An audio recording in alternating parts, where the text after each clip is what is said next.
So for now, we ventured down to the lakeside here. We're still on the face of the Chashan mountain, just outside the town of Chunwan, and this is all part of a place called Yangchun here in Guangdong province.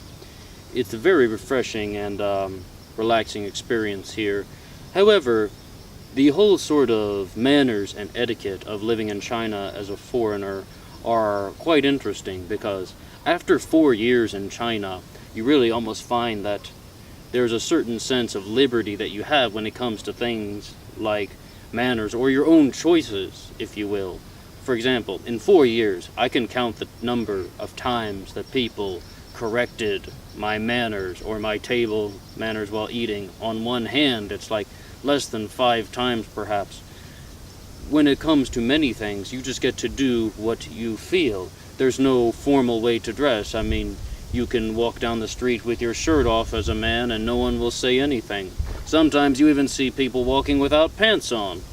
No one says anything. So you have a very strong sense of liberty about the way that you choose to present your body and to carry yourself, and eating in a restaurant is all up to you. For example, it's very normal for people to talk with their mouth closed or their mouth open, and no one seems to say anything. As well as people just throw their rubbish on the floor and someone comes by and sweeps it up. So in one way it seems a little unorganized. In the other way, it's also just people are doing what they feel, and it's just no one is trying to censor themselves or restrict any of their behavior because someone else is telling them to. And as a foreigner, you often find maybe sometimes people will get a little critical of you for doing things the way that the locals do it.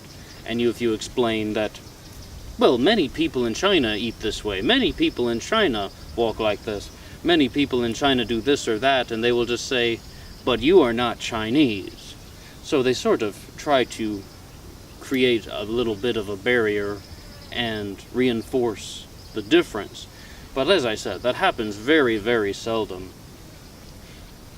What might occur more likely is that people would start judging you by making comments to themselves and amongst their other Chinese friends in the Chinese language, thinking that you do not understand it.